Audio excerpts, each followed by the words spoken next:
Salam semuanya, hari ini kita akan belajar firman Tuhan dalam program Firman dan Doa. Hari ini kita akan belajar bahwa doa adalah sebuah ikatan dengan Tuhan, atau kita bisa dikatakan adalah kita memiliki kontrak kerja dengan Tuhan. Artinya kita bekerja untuk Tuhan kalau kita mengerti, memahami akan doa. Lalu kenapa kok doa dikatakan bekerja? Karena ada usaha. Ketika Tuhan menciptakan manusia Adam dan Hawa, Tuhan menyuruh Adam dan Hawa untuk mengusahakan. Artinya apa? Untuk mengelola, untuk bekerja, untuk memelihara. Nah, itu namanya usaha. Pekerjaan itu adalah sebuah usaha yang kita lakukan. Tapi pada waktu itu di Taman Eden sebelum jatuh dalam dosa, mereka mengusahakan, mereka bekerja, itu tidak mengalami kecapean, keletihan. Tapi ada suka karena di situ belum ada dosa. Tapi setelah Adam dan Hawa jatuh dalam dosa, mereka tetap bekerja, tetapi mengalami susah payah. Kalau mengalami susah payah itu artinya mengalami penderitaan, tantangan, rintangan, kesakitan yang begitu luar biasa karena jatuh dalam dosa. Sampai hari ini juga pun ketika kita mencapai tujuan kita, kita inginkan kehidupan kita jauh lebih baik, kita harus bekerja. Ketika kita bekerja pasti akan menghasilkan apa yang kita inginkan. Contohnya kita bekerja mendapatkan upah seperti itu. Tetapi kita belajar hari ini bahwa doa juga pun adalah sebuah pekerjaan. Ketika Tuhan menanyakan kita, apakah kita benar-benar terus-menerus bekerja untuk Tuhan, melayani Tuhan, mengasihi Tuhan. Mungkin kita bekerja dimanapun juga. Tapi salah satu yang Tuhan inginkan adalah apapun yang kita lakukan, lakukanlah untuk Tuhan, itu terpenting. Kita mau bekerja jadi apapun, profesi apapun, kita melakukan aktivitas apapun, tetap apapun yang kita lakukan, lakukanlah untuk Tuhan. Ini tidak mudah. Memang tidak mudah karena manusia itu cenderung inginkan cepat sekali berkat Tuhan. Tujuannya adalah manusia pasti ikut Tuhan, mengenal Tuhan bertahun-tahun, ingin berkat Tuhan itu datang ke dalam hidupnya. Tapi ketika mereka tidak mengalami berkat Tuhan, ya sudah, mending ibadah ya asal-asalan, paliai ibadah seperti biasa, melayani ya seperti biasa, tetapi tanpa ada usaha terus-menerus, tanpa ada pekerjaan yang kita pahami hari ini, yaitu bekerja. Berdoa itu adalah bekerja. Artinya tiap hari kita ini punya kontrak kerja dengan Tuhan. Tiap hari kita harus terus-menerus datang kepada Tuhan, kita bekerja kepada Tuhan, maka Tuhan sendiri yang akan memberikan upah dalam hidup kita. Tapi kalau kita ini tidak mengerti akan hal ini dan bahwa kita tidak bekerja untuk Tuhan, untuk melakukan segala sesuatu untuk Tuhan, maka Tuhan juga pun tidak layak untuk membuat kita menjadi pekerja-pekerjanya. Dan kita pasti tidak akan pernah mendapatkan upahnya. Karena itu janji Tuhan bahwa Dia yang akan memberi upah kepada kita. Karena seorang pekerja layak mendapatkan upah. Kita baca dulu firman Tuhan di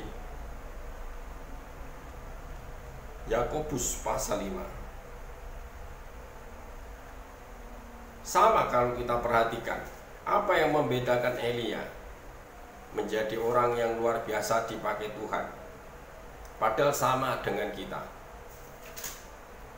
Yakobus pasal 5, Yakobus pasal 5 ayat 17. Demikian firman Tuhan. Elia adalah manusia biasa sama seperti kita, dan ia telah bersungguh-sungguh berdoa supaya hujan jangan turun, dan hujan pun tidak turun di bumi selama 3 tahun dan 6 bulan. Lalu ia berdoa pula, dan langit menurunkan hujan, dan bumi pun mengeluarkan buahnya. Nah, kita belajar dari Elia bahwa Elia ini sama dengan kita. Yang membedakan Elia dengan kita adalah karena dia sungguh-sungguh dengan Tuhan, mencari Tuhan. Dia punya kontrak kerja dengan Tuhan. Makanya ketika dia punya kontrak kerja dengan Tuhan, Tuhan berkata dalam hidupnya, ketika dia mengalami masalah demi masalah, dia akhirnya mundur, tidak mau bekerja lagi dengan Tuhan. Kenapa kok dia mundur, tidak mau bekerja lagi dengan Tuhan, tidak mau lagi dekat dengan Tuhan, dan bahkan memikirkan dirinya ingin bunuh diri atau ingin mati saja? Cabutlah nyawaku ya Tuhan. Karena apa? Karena tekanan yang luar biasa. Masalahnya apa? Karena hidupnya ketika dia melawan nabi-nabi Baal dan Asyera, mereka nabi-nabi ini dibunuh semuanya. Akhirnya Isabel, istri Raja Ahab, mengetahui hal ini dan dia menyuruh suruhannya untuk membunuh Elia. Elia ketakutan, dia lari ke padang gurun, ingin mati saja.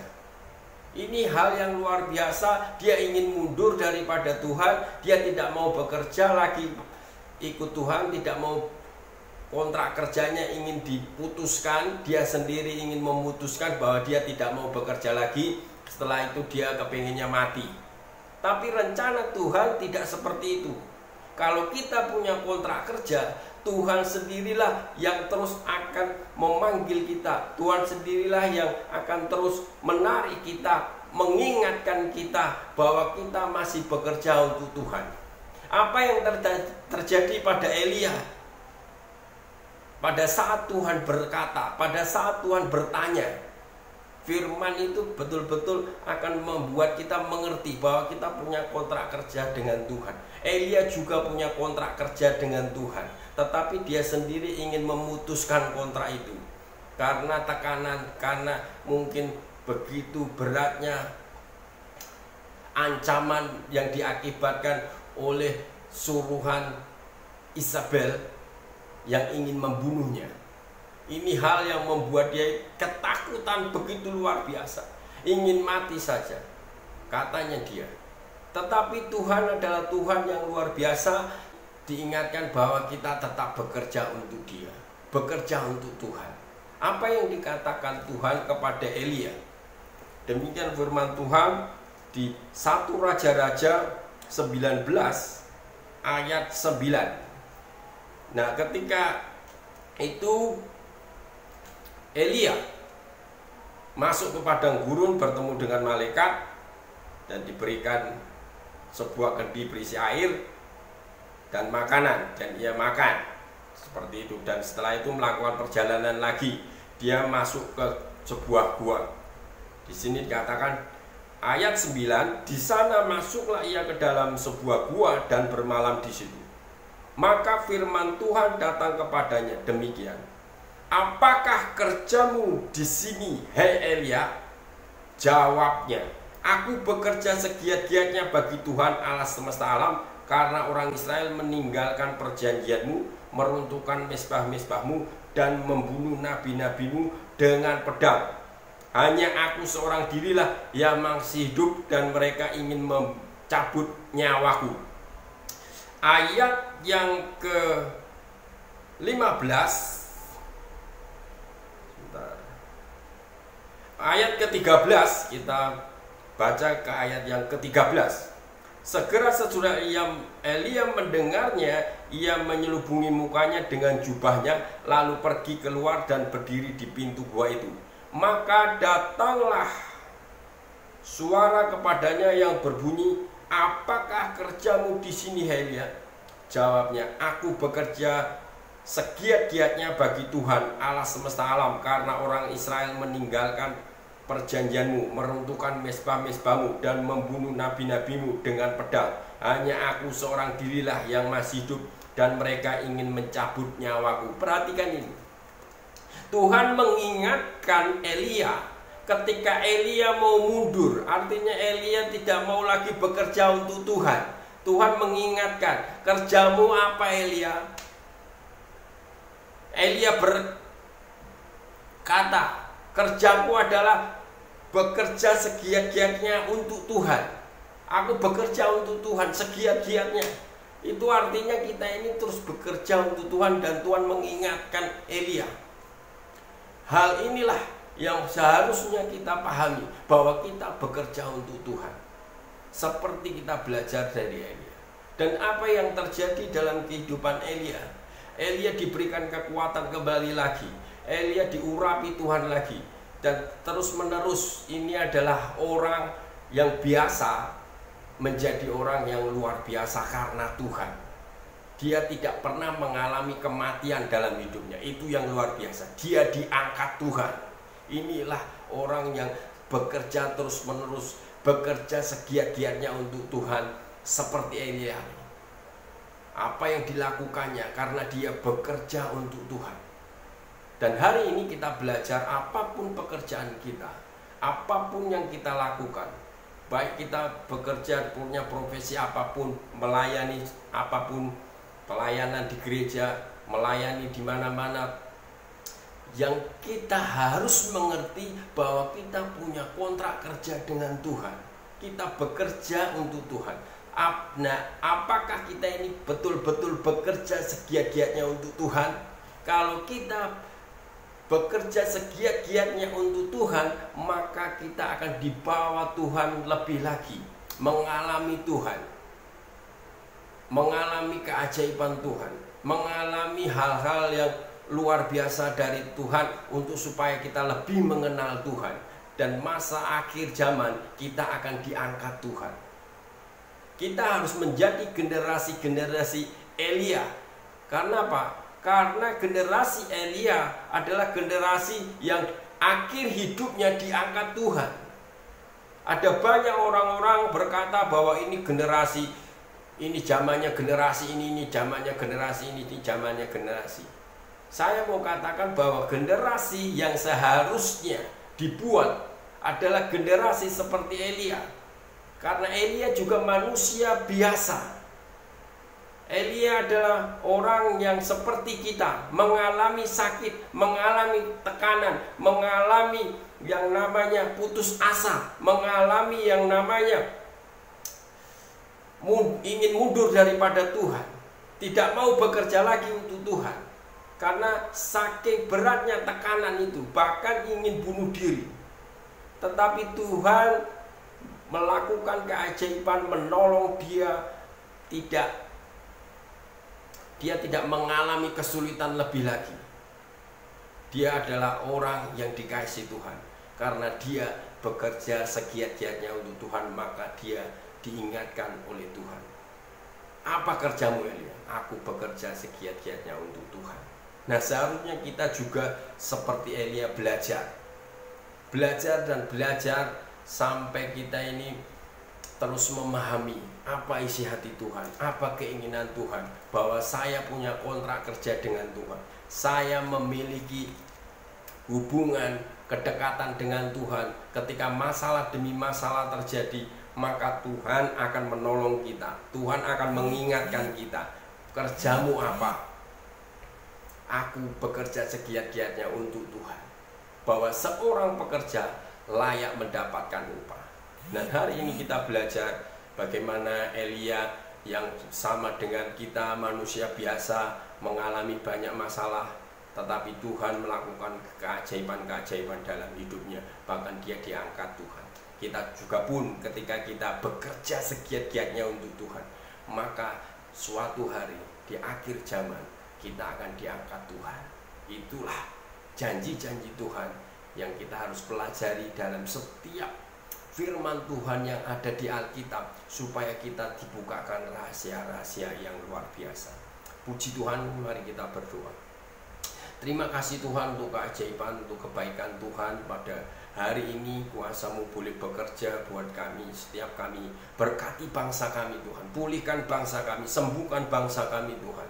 Kami percaya apapun yang terjadi atas bangsa kami, semuanya ada rencana Tuhan yang luar biasa, ingin memulihkan bangsa kami, ingin memulihkan atas negeri kami ini Tuhan. Mungkin bencana di mana-mana, kami percaya bahwa tangan Tuhan bekerja, bukan hanya bekerja buat bencana-bencana, tapi bekerja buat manusia, buat umat Tuhan, buat gereja Tuhan yang ada di bangsa ini, supaya umat Tuhan semakin mengenal Tuhan, semakin dekat kepada Tuhan.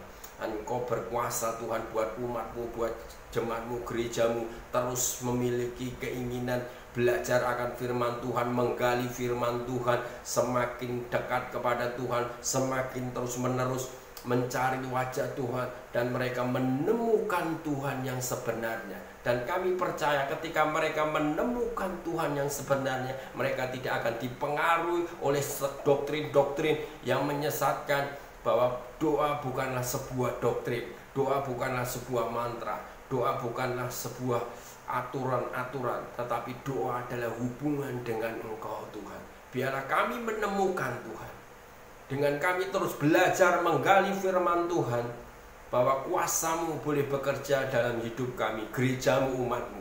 Pulihkan umat-Mu Tuhan. Ketika mereka mengerti kebenaran, kebenaran itu akan memulihkan mereka, menyembuhkan mereka. Karena Tuhan yang menyembuhkan mereka. Mereka tidak mencari orang-orang yang diurapi, mereka tidak mencari hamba-hamba Tuhan untuk menyembuhkan mereka, tapi mereka sembuh, bebas dari belenggu-belenggu yang mereka alami, karena mereka mengetahui kebenaran Tuhan. Biar Engkau terus memulihkan keadaan mereka, umat-Mu Tuhan. Terima kasih, beri pengertian, kecerdasan buat umat-Mu hari demi hari, supaya mereka mengenal Tuhan. Terima kasih untuk hari ini, dalam nama Tuhan Yesus Kristus, haleluya, amin. Puji Tuhan, hari ini kita belajar firman Tuhan. Maka teruslah belajar, jadilah jemaat yang cerdas, jadilah orang-orang yang mengerti akan firman Tuhan. Gali terus firman Tuhan. Ketika kita menggali firman Tuhan dan belajar dari tokoh Alkitab yang tertulis, yang ditulis oleh Tuhan, mereka mengalami yang namanya kedekatan dengan Tuhan, mengalami pengenalan akan Tuhan. Maka Tuhan sendirilah yang akan menyatakan pribadinya dalam hidup kita, dan kita akan semakin mengenal Tuhan, menyukai tentang Tuhan, dan kita akan benar-benar terus memiliki hubungan dengan Tuhan. Tuhan akan mengingatkan kita, Roh Kudus dalam hidup kita akan menginsapkan kita, akan mengingatkan kita, akan menarik hati kita ketika kita melakukan dosa. Roh Kudus itu akan berbicara dalam hidup itu salah, bertobatlah. Dan setiap hari kita membutuhkan Roh Kudus. Tanpa Roh Kudus kita tidak akan pernah mampu untuk melewati perjalanan hidup kita ini yang hari demi hari semakin jahat. Pengaruh jahat itu akan semakin kuat mempengaruhi kita sehingga kita melakukan dosa. Karena pengaruh yang kuat itu akan perkara-perkara dosa di dunia ini, maka kita membutuhkan Roh Kudus. Roh Kudus itulah yang mengingatkan kita. Roh Kudus itulah yang menginsapkan kita akan setiap dosa-dosa kita, supaya kita ini dalam aturan Tuhan, dalam hukumnya Tuhan. Percaya, Roh Kudus adalah roh penolong buat hidup kita. Kita semuanya membutuhkan Roh Kudus. Kita membutuhkan Tuhan. Berjalan bersama Roh Kudus, terus belajar dan belajar. Tidak mudah belajar, tetapi itu harus diawali. Kita mulai pelan-pelan belajar dan belajar menggali firman Tuhan. Maka Roh Kudus akan menuntun kita semua. Puji Tuhan, haleluya. Tuhan memberkati.